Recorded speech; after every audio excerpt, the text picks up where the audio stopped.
J'avais un petit peu commencé sur la présentation de notre agence, qui est donc, une agence, locale de l'énergie, et du climat, qui s'appelle Grand Paris Seine-Ouest Énergie.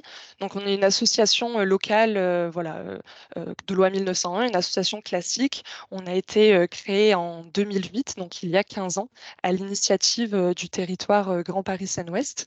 Notre association, elle a pour but d'accompagner le territoire dans sa transition énergétique et écologique. Et ça passe par plusieurs sous-objectifs. Le premier sous-objectif, ça va être la performance énergétique des bâtiments. Ensuite, on va être là aussi pour promouvoir les énergies renouvelables et le recours aux énergies renouvelables. Ensuite, également accompagner les acteurs du territoire. Nos missions, ça va se concentrer un peu en deux grosses missions. La plupart de nos missions vont consister à informer, conseiller et accompagner, les particuliers, que ce soit des propriétaires ou des copropriétaires, à travers, le dispositif France Rénov'. Donc, on est la déclinaison locale, du dispositif, France Rénov', mais on accompagne également, les collectivités, et les entreprises, du territoire. Hem, Ensuite, on est également là pour, sensibiliser, le grand public à travers des animations. Donc on a un programme, d'animation qui est disponible sur notre site internet, gpso, énergie.fr. Donc c'est des programmes, semestriels, donc le prochain va commencer en janvier, donc n'hésitez pas à aller voir, nos nouvelles animations. C'est des animations qui vont porter autant sur la rénovation énergétique des bâtiments, que sur, le climat et l'adaptation, au changement climatique. Donc je continue par, des éléments de contexte, généraux sur, le parc, locatif, privé. Heu, donc une petite photographie, du parc locatif privé. Donc ces données-là, sont issues, de l'Observatoire, national de la rénovation énergétique, pour l'année, 2022. Ce sont des données à l'échelle de la France. Donc sur le parc de résidences principales, en France, vous allez retrouver, une majorité de propriétaires occupants, hein, 57. Vous allez retrouver, quand même 27 des résidences principales, qui sont, en locatif, privé, donc 8 millions de logements, et le reste étant le parc locatif social, 16 des logements. Donc parmi ces, 8 millions, de logements, du parc locatif privé, vous allez avoir un peu 3 typologies, différentes. La première typologie, ça va être les appartements avec, 3,5 millions, d'appartements en copropriété. Vous allez avoir aussi d'autres types d'appartements à hauteur de 1,9 million, mais qui sont là plutôt en monopropriété. Et enfin, les logements individuels, donc les maisons individuelles, quand même, hein, à hauteur de 2,5 millions en France. Un petit zoom sur, la classe de revenus des propriétaires bailleurs. La majorité, des propriétaires bailleurs, 55 sont, dans les ressources supérieures, selon l'ANA, l'Agence nationale de l'habitat, 32 en ressources intermédiaires, et il y a quand même, hein, 13 des bailleurs qui, sont en ressources modestes, voire très modestes. Peut-être pour vous dire que sur, GPSO, sur le territoire de GPSO, les logements locatifs privés sont surtout concentrés, sur 2 villes, que sont Boulogne et Billancourt et Issy-les-Moulineaux. Autre, petit point aussi, qui fait partie un petit peu de cette photographie du parc locatif privé que je voulais, partager, avec vous, c'est par rapport au loyer, moyen. Sur GPSO, on est environ à 20 € par mètre carré, en 2020, sur les chiffres de 2020. En comparaison, on est, au niveau de l'Île-de-France, plutôt à 18 € par mètre carré. Voilà pour la photographie du parc locatif privé. Un petit zoom sur la performance énergétique de ce parc locatif privé. Donc là, vous avez, la répartition, des logements, en fonction de leur étiquette énergétique. Donc en France, 20 du parc locatif privé, soit 1,6 million de logements, sont des passoires énergétiques, c'est-à-dire ayant une classe DPE, F ou V, et le reste, étant, en classe, E, D ou C ou B ou A. Pour, pareil faire le petit zoom plus local sur GPSO, là on est à 38 du parc locatif privé qui est en passoire énergétique, sur GPSO, donc un petit peu plus que la moyenne, française. Donc ça, c'était les chiffres, comme je vous disais, de 2022. L'Observatoire national de la rénovation énergétique de 2023 est sorti là il y a 2 jours. Donc, j'ai pas eu le temps d'adapter les slides, mais pour vous donner un chiffre quand même, on est passé en France à 18,5% du parc locatif privé en passoires énergétiques. Donc, on a quand même réduit les passoires énergétiques dans ce parc. Ça s'améliore. Alors, un petit peu des quelques aspects juridiques. Alors, on va parler de décence énergétique, définir un petit peu la décence énergétique, donc en 3 étapes. La première étape de ce qu'on appelle la décence énergétique a été définie par la loi du 17 août 2015 relative à la transition énergétique pour la croissance verte.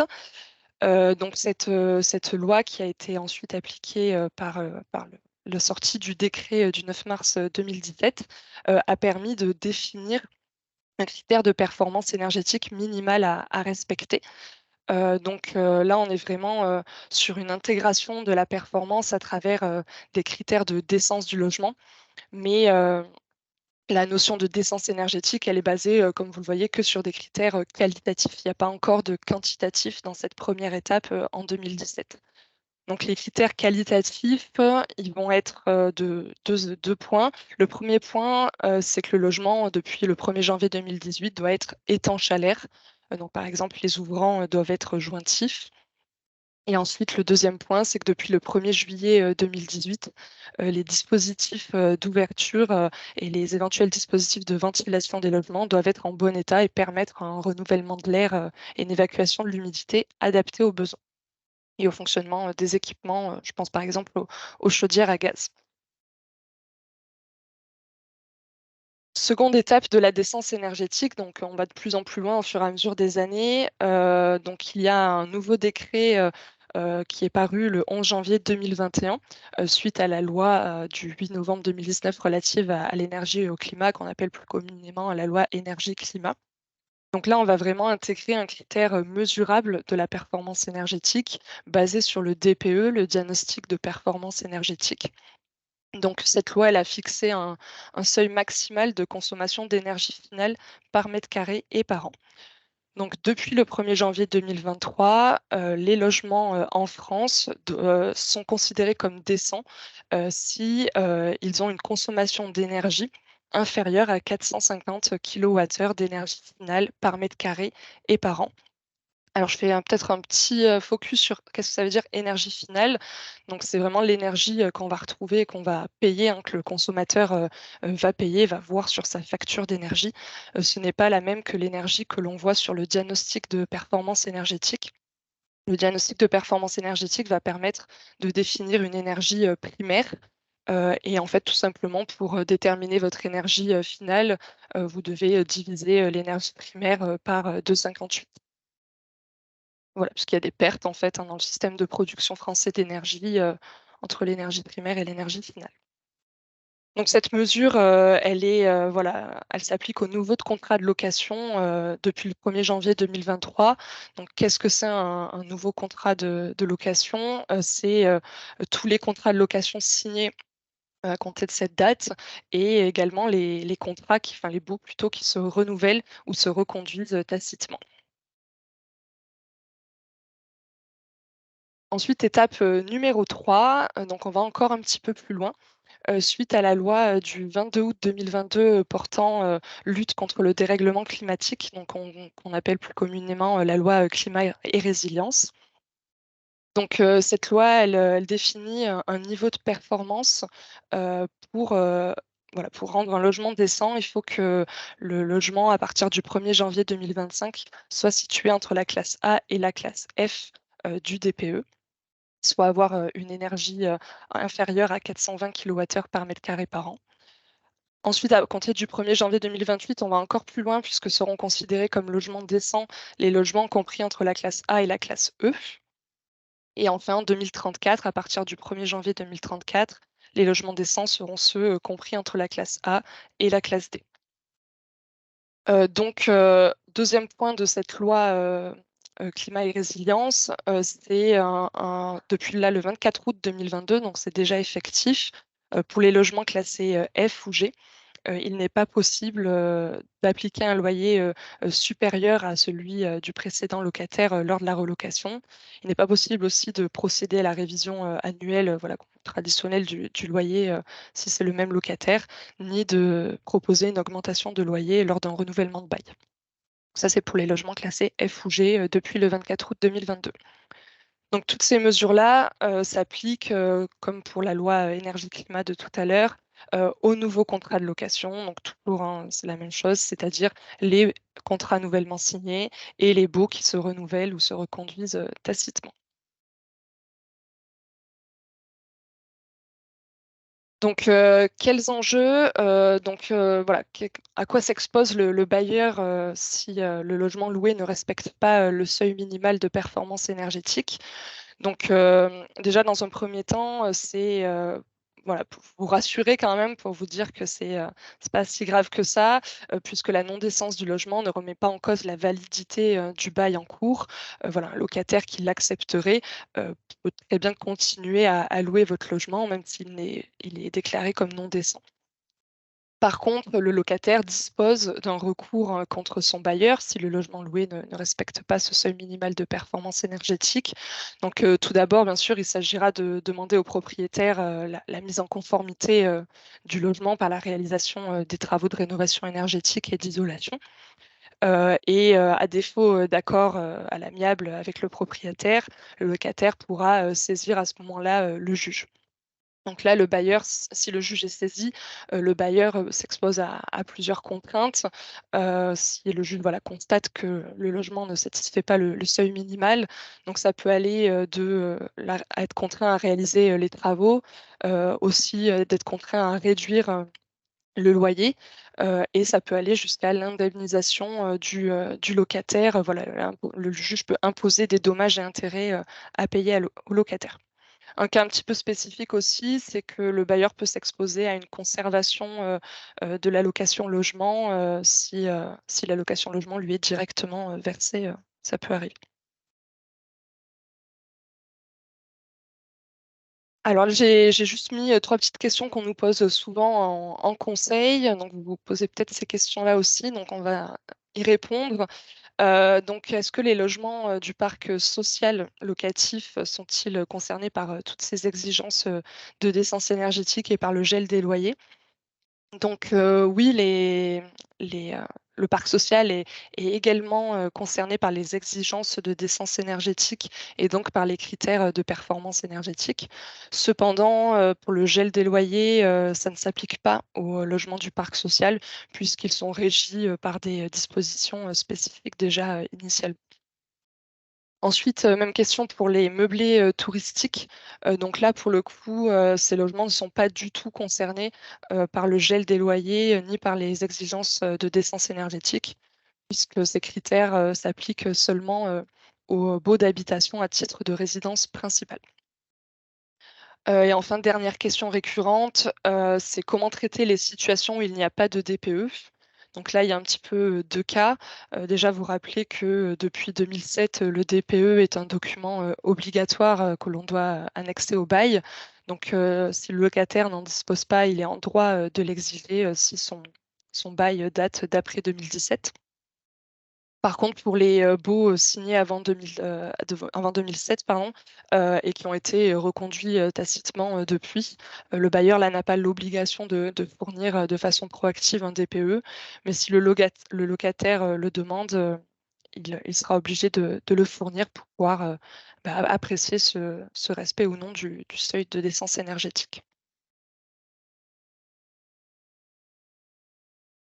Donc là, maintenant qu'on a revu un petit peu, voilà, quel est le contexte réglementaire juridique, je vais, passer un petit peu, au concret. Voilà, si vous avez, vous, un projet de rénovation énergétique, heu, voilà, comment ça peut se passer? On avait peut-être juste 2 questions, Lison, si tu peux lancer le sondage. Voilà, on a 2 questions à vous poser avant d'aborder cette partie. Ça pourra un petit peu, orienter, notre présentation. Donc, vous allez avoir un sondage qui va apparaître dans Teams. Voilà, c'est 2 petites questions, si vous pouvez y répondre, rapidement.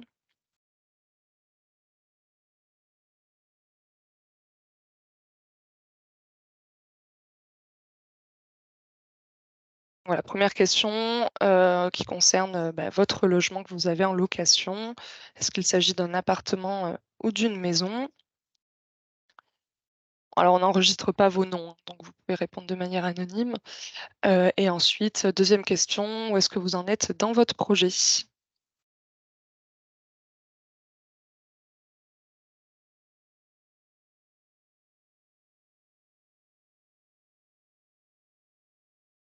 Je ne sais pas si Lison, si tu as toutes les réponses, tu peux peut-être nous partager les résultats.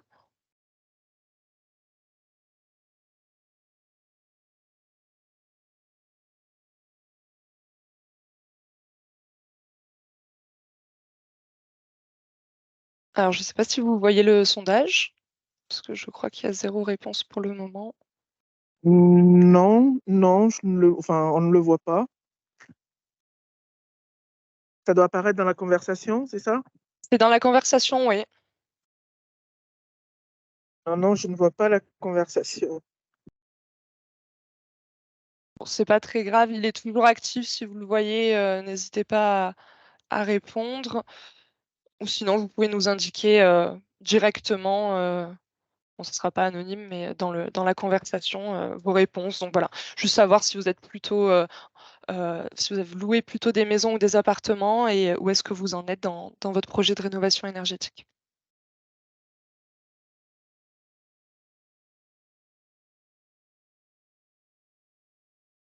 En fonction, j'adapterai du coup la suite de la présentation. Je vais commencer de toute manière, le début, ça concerne tout le monde.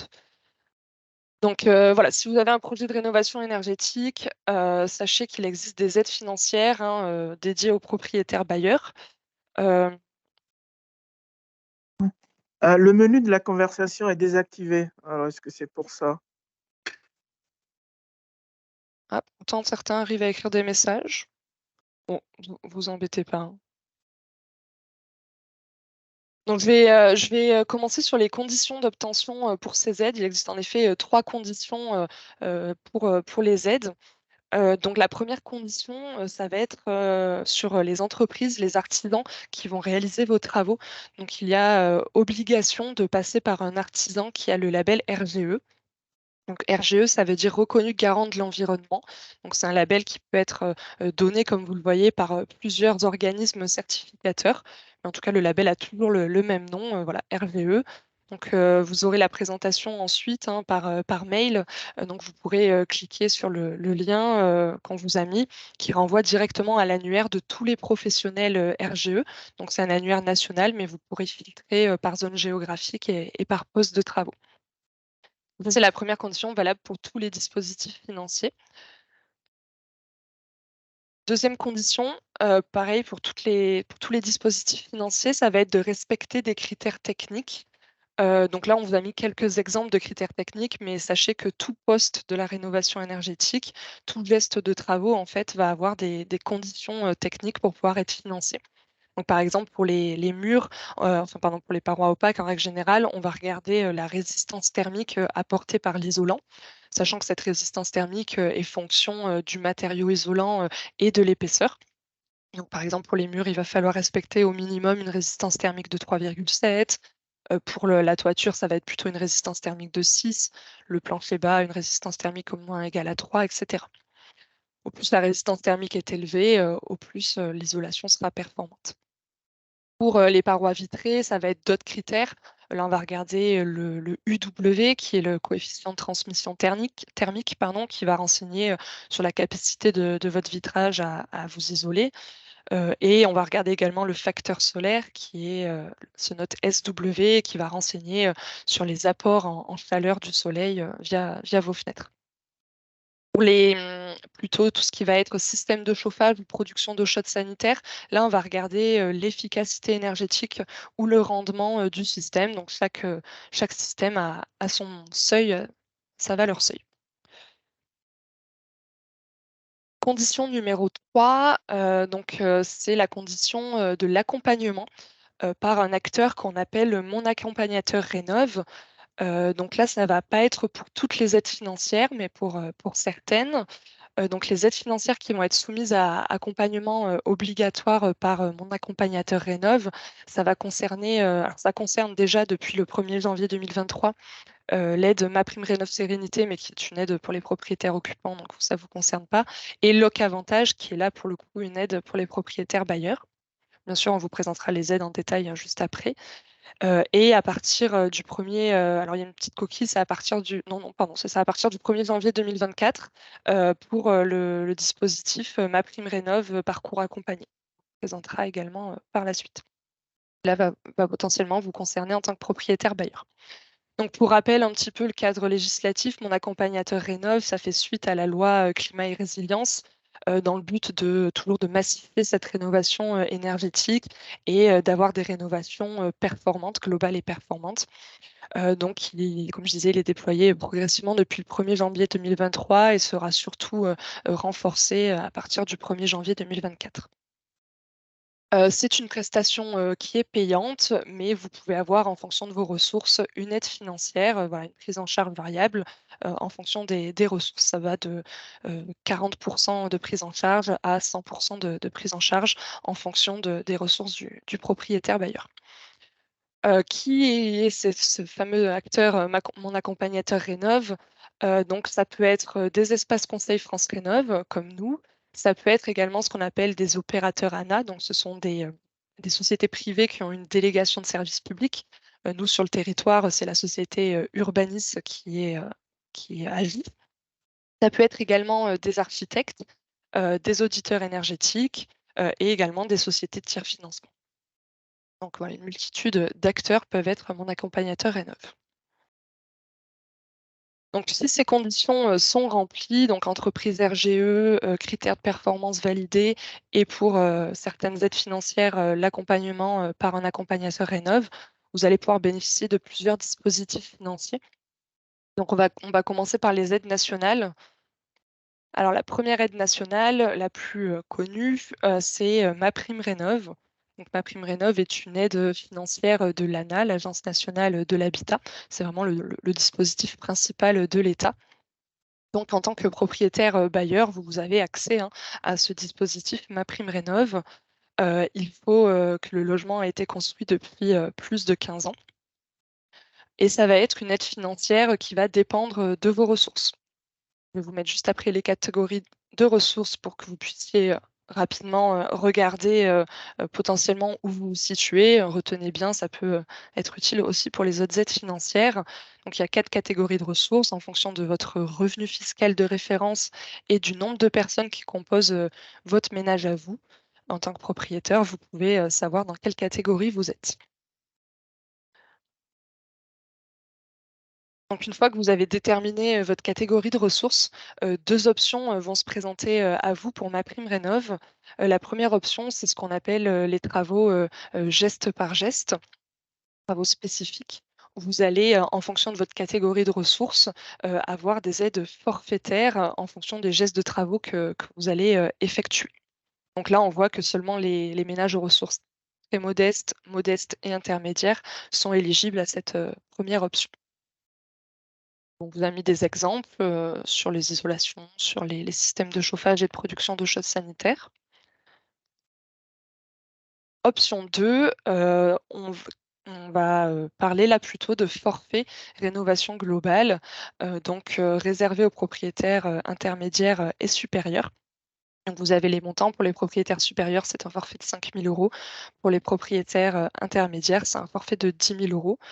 C'est en 2023, ces forfaits-là, c'est les montants 2023. Je vais vous présenter juste après les montants 2024 pour ceux qui pensent plus à demander les aides en 2024. En 2023, en tout cas, voilà, les supérieurs ont le droit à 5 000 € et les intermédiaires à 10 000 €. Il y a quand même 2 conditions qui sont la réalisation d'un audit énergétique par un prestataire certifié RGE toujours, et il faut que le programme de travaux présente un gain énergétique supérieur ou égal à 55 %. Vous avez également des petits bonus en fonction de la classe de départ, voilà, si vous êtes F ou G, et la classe d'arrivée si vous êtes A ou B. Donc en 2024, comme je vous disais, les montants de ces forfaits rénovation globale augmentent assez fortement. Euh, donc il y a toujours ces deux options, hein. Voilà, à gauche, l'option geste par geste pour les très modestes, les modestes et les intermédiaires, avec un accompagnement facultatif. Et à droite, les forfaits rénovation globale pour les rénovations d'ampleur, où là, l'accompagnement, en fait, va être obligatoire à partir du 1er janvier 2024 par un accompagnateur Rénov'. Là, ça va être des aides en pourcentage du coût des travaux. Donc, ça va de 30% du coût des travaux à 80% du coût des travaux en fonction de vos ressources. Et là, toutes les catégories de ressources sont éligibles. Deuxième aide nationale, on passe sur les certificats d'économie d'énergie, les C2E. Donc, ce sont des aides nationales, mais qui ne sont pas délivrées directement par l'État. L'aide va être délivrée par ce qu'on appelle les entreprises obligées. Ce sont des entreprises qui, en contrepartie de leur activité polluante, sont obligées de financer des travaux de rénovation énergétique. Donc, ça va être principalement les fournisseurs d'énergie et les distributeurs de carburant. Donc là, en tant que propriétaire bailleur, vous êtes également éligible à ce dispositif des certificats d'économie d'énergie. Il y a une condition sur le logement, il doit être construit depuis plus de 2 ans.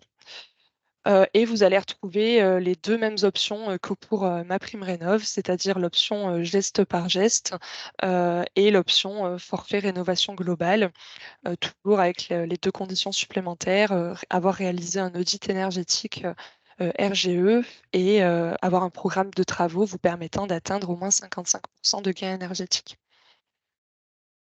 Comment on bénéficie de cette aide?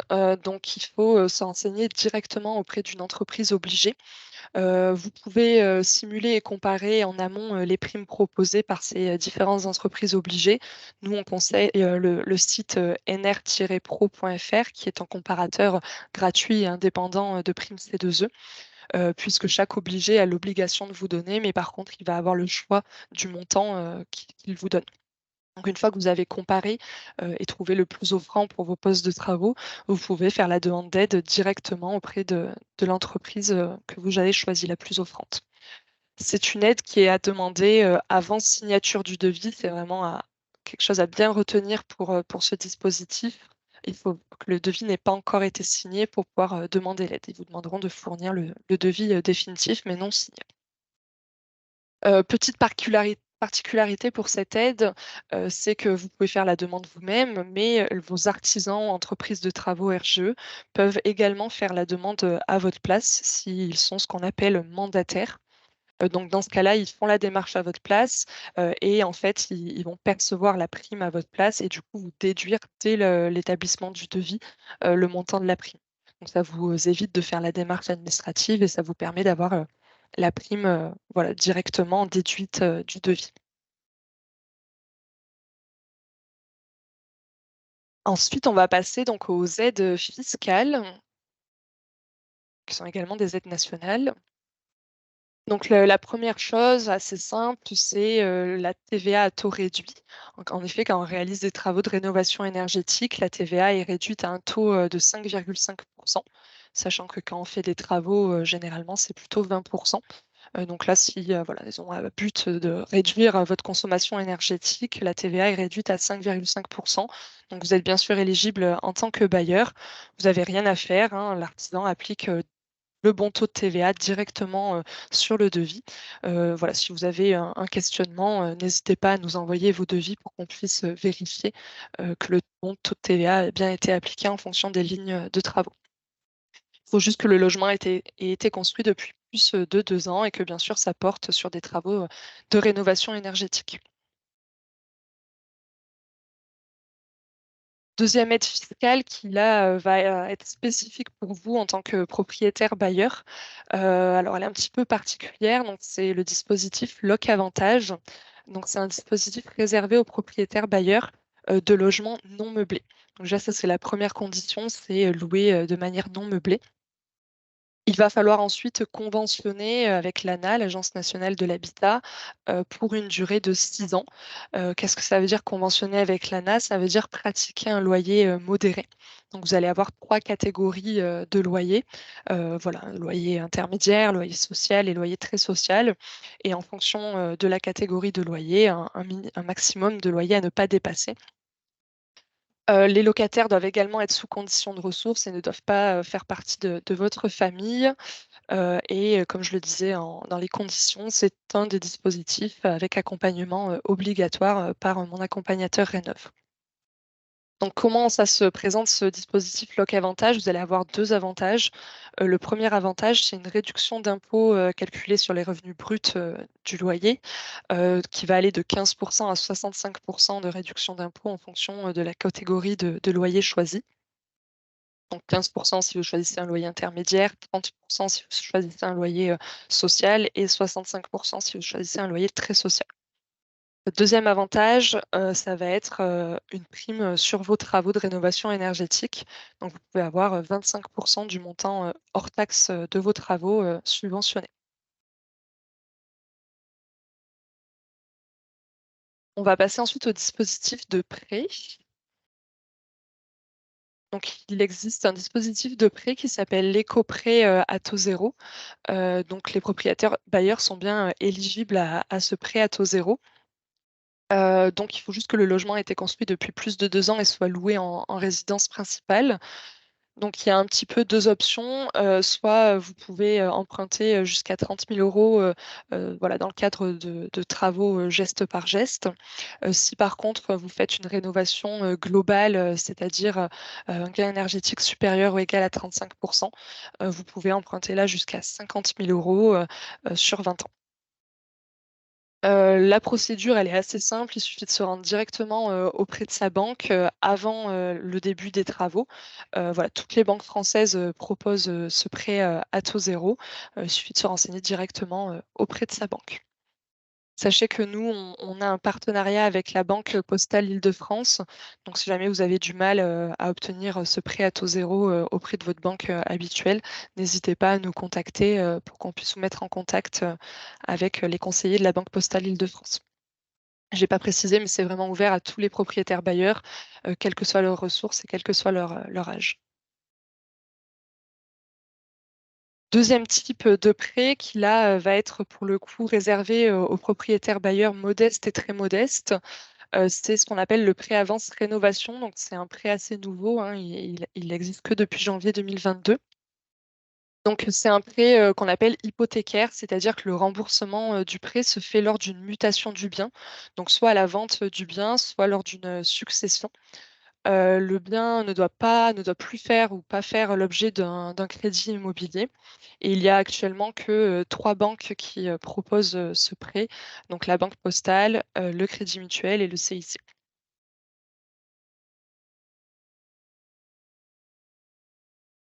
Enfin, les aides locales.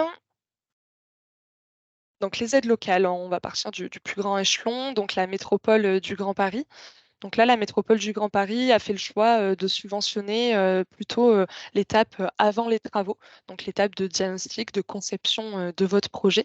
Donc si vous êtes propriétaire d'une maison individuelle, vous pouvez être aidé pour la réalisation d'un diagnostic qu'on appelle le diagnostic architectural et énergétique, le DAE. Donc, c'est un diagnostic qui va inclure audit énergétique et audit architectural. Donc, il est réalisé par un binôme de professionnels, un architecte et un bureau d'études thermiques. Et il peut être aidé par la métropole du Grand Paris à hauteur de 1 000 euros, quelles que soient les ressources du propriétaire. Enfin, une deuxième aide de la métropole du Grand Paris, ça va être là plutôt pour l'étape d'après-diagnostic. C'est ce qu'on appelle la maîtrise d'œuvre, donc maîtrise d'œuvre de conception, pour vous aider à concevoir un petit peu plus techniquement votre projet, à consulter les entreprises, à réaliser votre déclaration préalable de travaux, par exemple, mais aussi maîtrise d'œuvre de réalisation. Donc là, on va plutôt être sur du suivi de chantier, coordination des entreprises.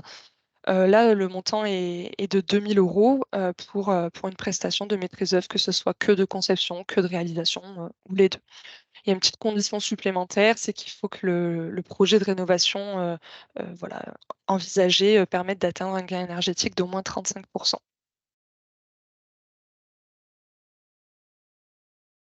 Donc ensuite, une autre aide locale, là, donnée par le territoire de Grand Paris Seine-Ouest, donc qui s'appelle l'aide Seine-Ouest Rénov'. Donc là, ça va être une aide aux travaux sur le même principe que l'aide Loc-Avantage que je vous présentais tout à l'heure. C'est-à-dire qu'il faut également conventionner avec l'ANA, l'Agence nationale de l'habitat, pour une durée de 6 ans. Donc pratiquer des loyers modérés et loués à des locataires sous conditions de ressources. Donc, si vous respectez les conditions de Loc-Avantage, vous respectez forcément les conditions de l'aide Seine-Ouest Rénov'. Et donc, vous pouvez avoir en plus une subvention de 40% du montant hors taxe des travaux, plafonné à 32 000 euros de subvention. Donc voilà, j'en ai fini pour la liste des aides financières. Donc, c'est un peu long, il y en a beaucoup, mais ne vous inquiétez pas, vous aurez les slides pour revoir ça après. Donc, on voulait vous présenter deux retours d'expérience de propriétaires bailleurs qu'on a accompagnés sur le territoire. Donc, le premier propriétaire bailleur est propriétaire d'un appartement, d'un appartement qu'il loue de manière non meublée. Donc, il a fait le choix de le louer à un loyer modéré pour pouvoir être éligible à l'aide Loc-Avantage et à l'aide de Grand Paris Seine-Ouest. Donc, son projet de travaux a consisté en une isolation des murs par l'intérieur et un remplacement des menuiseries. Donc, je vous ai mis une petite photo des menuiseries existantes. Donc, on était sur des menuiseries bois, simple vitrage. Donc, par cette isolation des murs par l'intérieur et le remplacement des menuiseries, le propriétaire a pu avoir un projet de 41%, enfin, lui permettant d'atteindre 41% de gain énergétique. Donc, il a atteint la classe, pardon, D du DPE après ses travaux. Donc voilà le petit plan de financement. Donc ces travaux, voilà, vous avez le montant des travaux, donc environ 3 300 € pour l'isolation des murs par l'intérieur, environ 14 300 € pour le changement des menuiseries. Donc, il a pu bénéficier de 3 dispositifs, l'aide de Grand Paris Seine-Ouest, donc voilà les 40%, donc ça fait 6 721 €. L'aide Loc-Avantage, donc les 25% de Loc-Avantage qui font 4 201 €. Et également, ce que je ne vous ai pas forcément précisé, c'est que l'ANA, en plus de Loc-Avantage, propose une prime qui s'appelle la prime Habiter mieux, qui est une prime de 3 500 € si le logement est dans un statut passoire énergétique au départ et qu'il en sort. Donc s'il est en lettre F ou G au départ et qu'il atteint au moins la lettre D après travaux, ce qui était le cas de ce propriétaire bailleur. Donc il a pu bénéficier au total de 14 422 € d'aide, ce qui fait un taux de financement par rapport au montant des travaux de 81%. Donc ce qui est assez intéressant. Deuxième retour d'expérience, là un petit peu plus, voilà, un petit peu moins commun. Donc là, on est sur un propriétaire bailleur d'une monopropriété, c'est-à-dire qu'il a en sa possession l'ensemble de l'immeuble. Donc il y a 11 logements dans cette monopropriété, dans cet immeuble. Il a décidé d'en rendre 3 éligibles à Loc-Avantage et à GPSO, c'est-à-dire d'en louer 3 non meublés et à loyer modéré. Donc, ça lui a permis d'avoir également l'aide financière de Loc-Avantage et de Grand Paris Seine-Ouest. Donc lui, il a réalisé un petit projet un petit peu plus ambitieux, avec un petit peu plus de travaux. Isolation thermique par l'extérieur des murs, l'étanchéité des terrasses privatives. Bon, ça, c'est pas vraiment de la rénovation énergétique, mais il en a profité pour aussi voilà, rendre un petit peu plus esthétique sa monopropriété. Il a refait l'électricité dans certains logements où c'était plus aux normes et il a remplacé l'ensemble des menuiseries. Donc ça, ce projet de rénovation énergétique, ça lui a permis de faire un gain énergétique moyen voilà, on est environ à 38% de gain énergétique. Ça dépend un petit peu du logement, puisque tous les logements n'ont pas exactement la même lettre DPE initiale, mais par contre, au final, ils atteignent tous la lettre C. Donc son plan de financement, donc là on est sur des travaux un petit peu plus importants, hein, puisqu'on parle à l'échelle d'un immeuble là, de 11 logements. Donc il y a 687 000 € de travaux. Ce propriétaire bailleur a fait le choix d'être accompagné par un maître d'œuvre, donc un architecte pour la réalisation de son projet à hauteur de 80 600 €. Et il a donc pu bénéficier des aides du territoire de Grand Paris Seine-Ouest, donc les 40%, à hauteur de 52 000 € 589, et les 25% de Loc-Avantage à hauteur de 37 000 € 368 €. Ce qui fait un total des aides de 89 957 euros. Donc là, on est forcément sur un taux de financement un petit peu plus faible, de 12%, puisqu'elle a fait le choix de rendre que 3 logements éligibles. Voilà pour les retours d'expérience.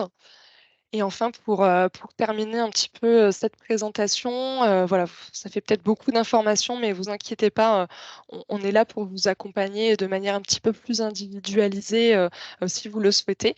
Donc, il y a une seule porte d'entrée unique si vous voulez prendre rendez-vous avec nous. C'est voilà, le guichet unique de la rénovation de l'habitat de Grand Paris Seine-Ouest qu'on a appelé Seine-Ouest Rénov'.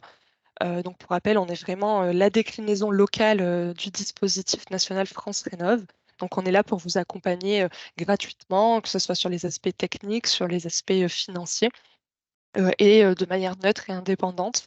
Voilà. Donc, une seule porte d'entrée, c'est le guichet unique de la rénovation de l'habitat de Grand Paris Seine-Ouest qui se matérialise par un site internet. Voilà, vous avez l'adresse seine-ouest.fr/rénov', ou pour les un peu plus éloignés du numérique, également le numéro de téléphone qui est un numéro gratuit.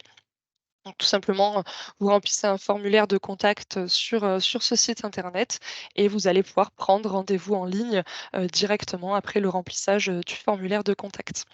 On vous propose 3 types de rendez-vous. On se déplace donc une fois par mois dans chaque ville du territoire, donc lors de permanences locales en physique, ou sinon à distance par visioconférence ou par téléphone. Ça, c'est un petit peu plus régulier quand c'est à distance.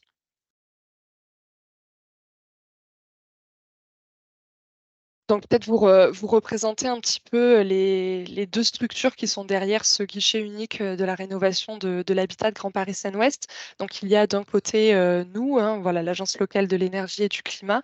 Donc nous, on est vraiment spécialisé en rénovation énergétique et on est là pour vous conseiller autant sur les aspects techniques que financiers. Et vous avez de l'autre côté la société urbaniste que je présentais tout à l'heure, qui est donc l'opérateur qui a la délégation de service public pour Grand Paris Seine-Ouest, qui va aller sur des thématiques un petit peu différentes, plutôt lutte contre l'habitat indigne, l'adaptation du logement à la perte d'autonomie, c'est-à-dire au handicap, à la vieillesse, et ils accompagnent également les ménages modestes et très modestes. Alors que nous, on va plutôt être sur l'accompagnement des ménages intermédiaires et supérieurs. Mais on fait voilà, exactement la même chose. Donc, je vous remercie de votre attention.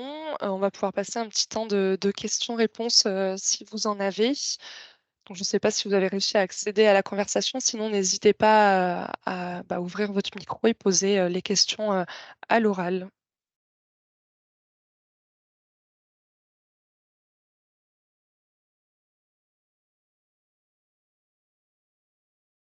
Pas de questions?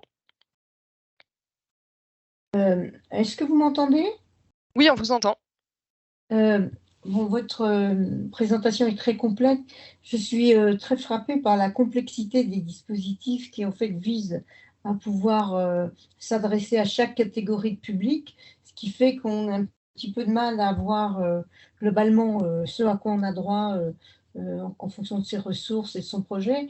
Donc si on vient vous voir avec un projet en disant, je reprends votre expression rénovation geste par geste, moi, je suis Isabelle Diac-Nicole, je suis à Sèvres, hein.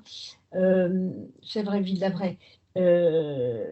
Par exemple, nous, on est propriétaire bailleur et on loue un appartement de 1964 dans une copropriété 1964 qui ne veut absolument rien faire sur le plan global. Parce qu'on a peu parlé du problème des copropriétés. On ne peut rien faire si la copropriété n'est pas d'accord pour tout ce qui est partie commune. Par exemple, nous, on voudrait faire une isolation par le sol, parce qu'on est au rez-de-chaussée, et faire une sous-couche avec les caves, mais les caves, elles sont privatives. Les gens ne veulent pas les vider. Le conseil syndical ne veut rien faire et le syndic n'en parle pas. Donc, je me suis renseignée et on nous a dit il faut faire une isolation par l'intérieur, se débrouiller, enfin, faire ce qu'on peut, bricoler, si j'ose dire, par rapport à vos schémas qui sont très rigoureux, reprennent des données avec des critères, des plafonds, etc., des seuils qui sont certainement justifiés, mais comment dire, ça ne correspond pas toujours aux données des copropriétés privées où le processus de prise de décision est très, très compliqué, comme vous le savez.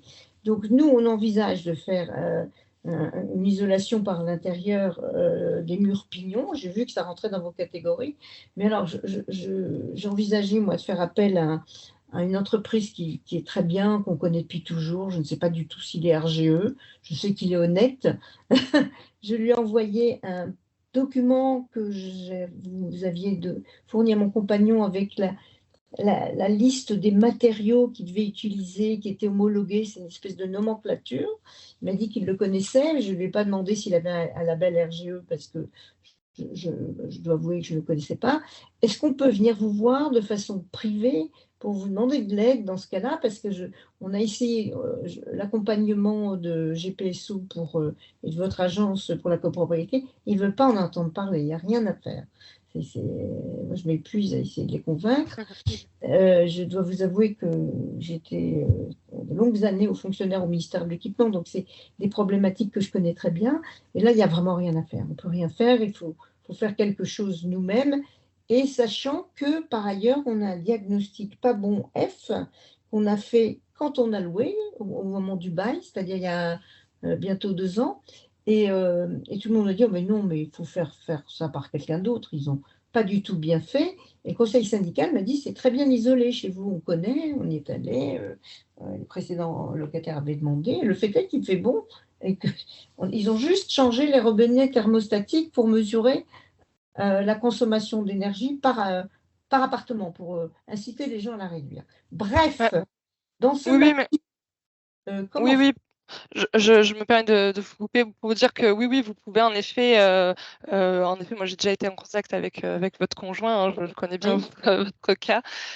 Donc oui, vous pouvez prendre contact avec nous et il y a pas de souci. Voilà, nous on est vraiment là pour vous accompagner. On peut faire plusieurs rendez-vous. Ça s'arrête pas à un rendez-vous et puis on vous lâche dans la nature, hein. On est vraiment là pour vous accompagner tout au long de votre projet. Donc n'hésitez pas à reprendre contact avec nous. Si vous avez déjà eu contact, vous avez même nos adresses mail personnelles et nos numéros de téléphone. Donc, il faut vraiment pas hésiter à nous rappeler, à nous recontacter. Et puis, on peut étudier des devis ensemble. On peut regarder si les entreprises que vous avez consultées sont RGE ou ne le sont pas. Et en fait, pour répondre aussi au début de votre question qui était, il y a beaucoup de dispositifs et comment savoir lesquels sont réellement applicables à notre cas. Voilà, là, on les a tous présentés, hein, bien sûr, mais alors déjà, on a présenté que ceux pour les propriétaires bailleurs, puisqu'il y en a encore plus si on prend les propriétaires occupants. Mais une fois que vous avez votre programme de travaux un petit peu plus défini, on peut bien sûr vous refaire une liste, vous réexpliquer quand est-ce qu'il faut demander tel ou tel dispositif pour que ça soit plus clair pour vous et pour que vous puissiez surtout demander les dispositifs au bon moment et maximiser votre temps de financement.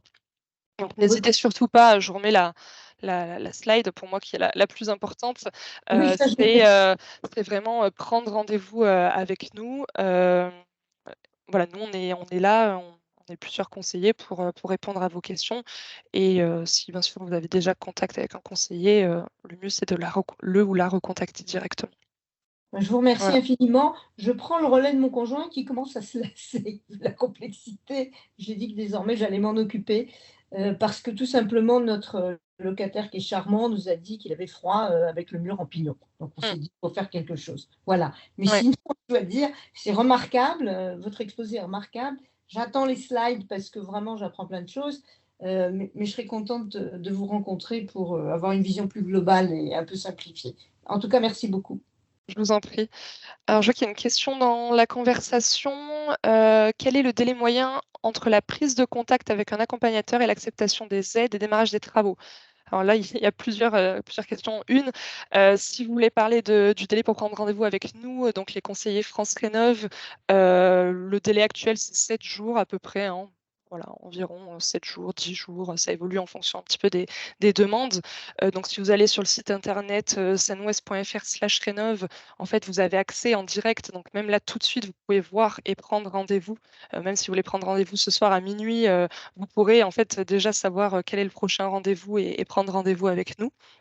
Donc n'hésitez pas à vous connecter sur le site et remplir le formulaire. Et ensuite, le délai d'acceptation des aides, alors ça va dépendre un petit peu des dispositifs. sur le dispositif national, les dispositifs nationaux de l'ANA, que ce soit Locavantage ou MaPrimeRénov', on va être sur des délais de en moyenne 35 jours, voilà, entre un mois et demi. Et puis, sur les aides locales, on est sur des délais un petit peu plus courts, en règle générale, 2-3 semaines. Sachant qu'il faut bien attendre les réponses des financeurs pour pouvoir signer les devis et enclencher les travaux. Voilà, donc ça répond un petit peu à la deuxième question. Le démarrage des travaux se fait à partir du moment où vous avez l'acceptation des financeurs et à partir de ce moment-là, vous pouvez signer le devis et le délai dépendra de l'artisan que vous avez choisi et de son carnet de commandes. Voilà. Monsieur ou Madame Auclair, vous avez levé la main. N'hésitez pas à ouvrir votre micro. Oui, bonjour.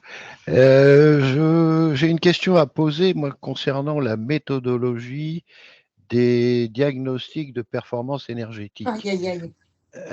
Je suis membre d'un conseil syndical. Nous avons entamé un processus de diagnostic technique global et diagnostic de performance énergétique, accompagné par GPSO Énergie. Enfin, tout fonctionne comme vous l'avez exposé. Mais j'ai quand même un doute sur la méthodologie du DPE, parce que dans notre immeuble, c'est un petit immeuble de Sèvres de 12 appartements. L'entreprise qui a fait le diagnostic, enfin qui est en train de faire le diagnostic, a calculé des consommations d'énergie pour le chauffage de l'immeuble qui sont exactement du double de la consommation réelle.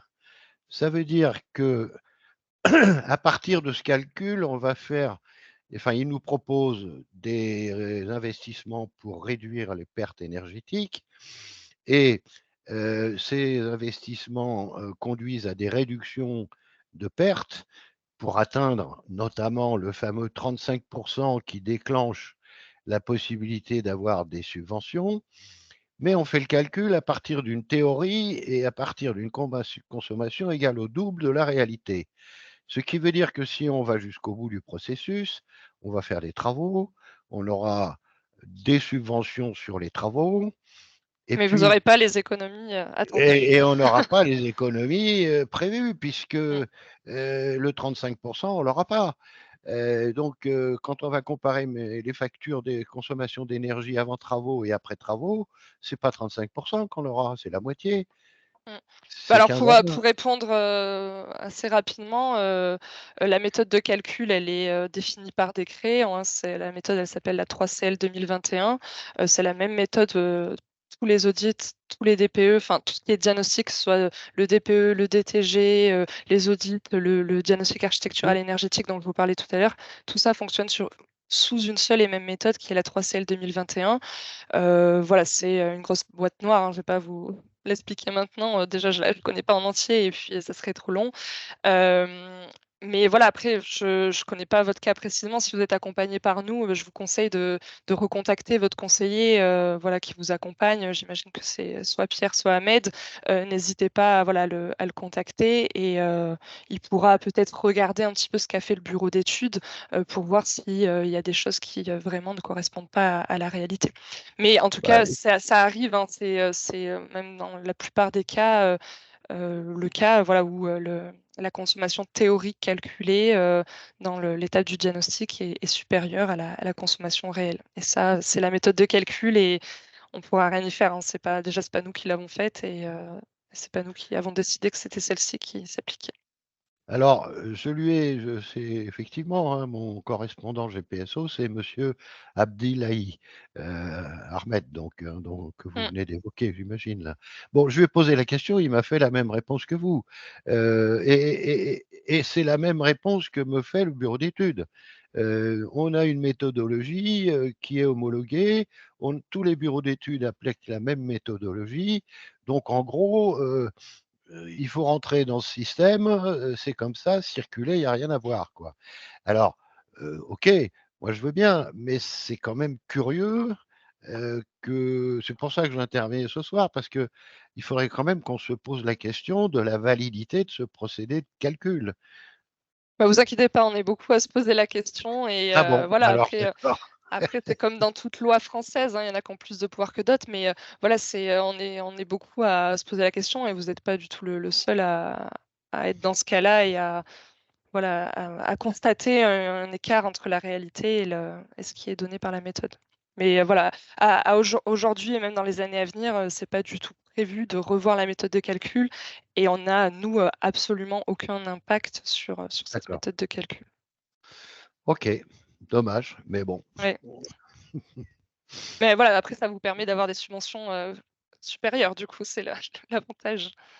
Oui, oui. Mais enfin, on aurait pu calculer le seuil de subvention, non pas à 35%, mais à 20%, à partir de la réalité. Le résultat aurait été le même. Mais vous voyez, bon, question complémentaire. J'ai posé, parce que ce monsieur Abdillahi n'est pas mon premier interlocuteur à GPSO, parce que ça bouge beaucoup chez vous, mais j'ai posé la question plusieurs fois à GPSO, la question suivante. Est-ce que, parce que vous avez des exemples sur votre site, il y a beaucoup d'exemples, enfin beaucoup, il y a des exemples d'opérations pour les immeubles où on explique ce qui a été fait, par qui ça a été fait, combien ça a coûté, combien ça a été subventionné, etc., etc. Sur ces opérations, j'ai posé la question suivante. Est-ce que vous pouvez me dire quelle était la consommation d'énergie avant et la consommation d'énergie réelle après? J'ai jamais eu de réponse.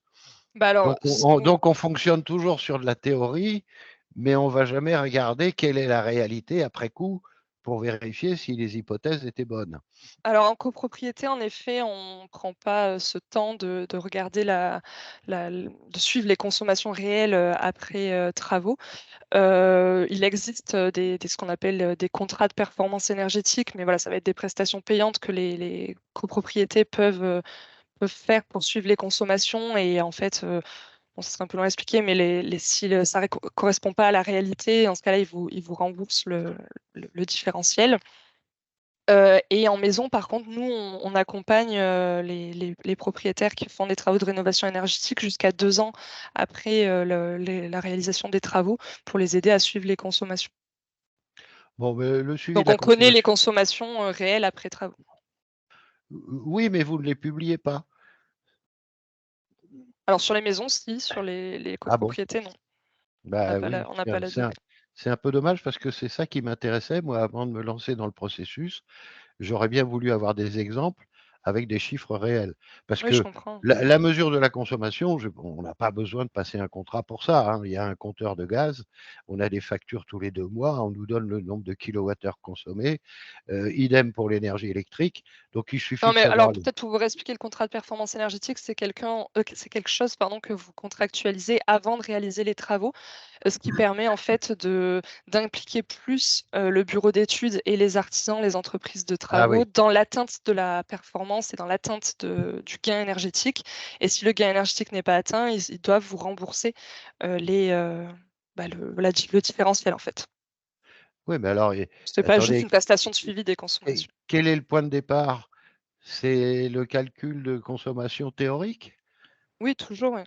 Ah bah alors là c'est facile, hein. C'est très, très facile, hein, puisque Bah, n'hésitez pas à contractualiser du coup un contrat de si, performance énergétique. si vous calculez le gain énergétique par rapport à la consommation théorique et qu'ensuite vous regardez la consommation réelle, moi je peux vous dire déjà que sans faire de travaux dans notre immeuble, on a déjà 50% de réduction de consommation, sans faire de travaux. Donc c'est pas compliqué dans le cadre de ce contrat de performance énergétique d'atteindre par exemple les 35% qui étaient prévus pour déterminer le seuil de subvention. Vous voyez ce que je veux dire? Oui, oui. Bah, n'hésitez pas à en parler à mon collègue voilà, qui Oui, vous oui, accompagne. je lui Voilà, en je ne parlerai. sais pas s'il y a d'autres questions, monsieur Letellier. Bonsoir. Vous m'entendez bien? Oui, très bien. Bon, excusez-moi, j'ai pris la réunion en retard, j'ai pas pu me connecter avant. Je voulais vous poser une question. Quid pour les monopropriétés? Vous parlez de subventions pour les copropriétés, mais pour les monopropriétés, qu'est-ce que vous faites? Alors les monopropriétés, alors j'ai présenté un retour d'accompagnement, je sais pas si vous un retour d'expérience, je ne sais pas si vous étiez arrivé ou pas. Non, non. les monopropriétés, ça va dépendre de combien de logements sont dans la monopropriété éligibles en fait au dispositif réservé aux propriétaires bailleurs. Donc là, par exemple, je présentais un exemple où sur les 11 logements de la monopropriété, le propriétaire a décidé d'en rendre 3 éligibles au dispositif Locavantage, qui est un dispositif où il faut louer non meublé et à loyer modéré. Donc dans ce cas-là, les subventions s'appliquent en fait à une espèce de quote-part des travaux liés aux 3 logements. Voilà. Donc Alors, il n'y a pas de différence en fait. C'est au lieu d'avoir un seul logement, bah, vous en avez X logements dans votre copropriété, sachant que le dispositif MaPrimeRénov' vous permet d'avoir des aides sur 3 logements que vous louez une fois tous les 5 ans. Donc par période de 5 ans, vous pouvez rénover avec des subventions 3 logements. Alors, ma question est la suivante. Je fais une isolation par l'extérieur, on dit ITE. On ne va pas le faire pour 3 logements sur 11, par exemple. Ah oui, bah là, bien sûr, l'ITE a été réalisé sur l'ensemble de la monopropriété. Je vous mets le plan de financement. L'ITE a été réalisé sur l'ensemble de la monopropriété, donc c'est sûr que ça fait des travaux chiffrés qui s'élèvent rapidement, mais les taux de subvention ont été appliqués sur les 3 logements. Donc en fait, ils ont divisé les 687 304 € par 11 et ils ont fait les 40% sur 3 logements. D'accord. Donc, en fait, un propriétaire qui fait lui-même ses travaux sans s'adresser à la subvention a beaucoup moins de frais que ce que représente cette fourchette que vous donnez. Après, si vous êtes capable de réaliser une ITE tout seul, oui, allez-y, hein. C'est sûr Ouais, que ça non, vous mais coûtera moins cher. non, mais c'est bien dommage parce que vous dites si les 11 logements sont éligibles, vous n'en prenez que 3 de toute façon. Alors, pas avec le dispositif Locavantage et GPSO. Là, dans ce cas-là, c'est que le propriétaire bailleur a fait le choix d'en rendre que 3 éligibles, hein, puisque Locavantage, c'est un dispositif quand même assez contraignant, dans le sens où il faut que les logements soient loués non meublés et qu'ils soient à loyer modéré. Donc, il ne voulait pas que l'ensemble de ces logements soient à loyer modéré. Voilà, c'est un choix. Donc, il n'y en a que 3 qui ont été éligibles, mais Locavantage aurait pu s'appliquer aux 11 logements, hein, s'il avait fait le choix de mettre tous les logements en loyer modéré. Bien. C'est seulement le dispositif MaPrimeRénov' qui s'applique que sur 3 logements tous les 5 ans. Et là, on est sur d'autres types d'aides. Savez-vous si l'ANA a la même politique? Alors, c'est des aides de l'ANA, tout ça. L'ANA, c'est l'Agence nationale de l'habitat, et il donne deux aides, Locavantage et MaPrimeRénov'. Oui, d'accord. Donc, toujours pour 3 logements maximum. MaPrimeRénov', 3 logements maximum tous les 5 ans, et Locavantage, le nombre de logements illimité tant que vous pratiquez un loyer modéré. Ok, merci. Compris. Donc ma collègue a répondu dans la conversation, mais oui, on vous enverra la présentation pour ceux qui s'étaient inscrits par mail demain, et puis vous pourrez voir le replay sur notre chaîne YouTube également. Je ne sais pas si vous avez d'autres questions, n'hésitez pas, que ce soit à l'oral ou dans la conversation. Je n'ai pas d'autres questions. Je vous remets du coup voilà, le lien pour nous contacter, donc sanwest.fr/rénov' ou le numéro 0810 10 21. Donc n'hésitez surtout pas, si vous voulez un conseil plus personnalisé, qu'on prenne le temps de revenir sur votre projet en particulier, à nous contacter. On propose des rendez-vous individualisés d'1 heure, et il peut y avoir plusieurs rendez-vous, bien sûr. Et tout ça gratuit. Écoutez, s'il n'y a pas d'autres questions, on va peut-être s'arrêter là. Je vous remercie pour votre participation, et voilà, je vous souhaite une bonne soirée.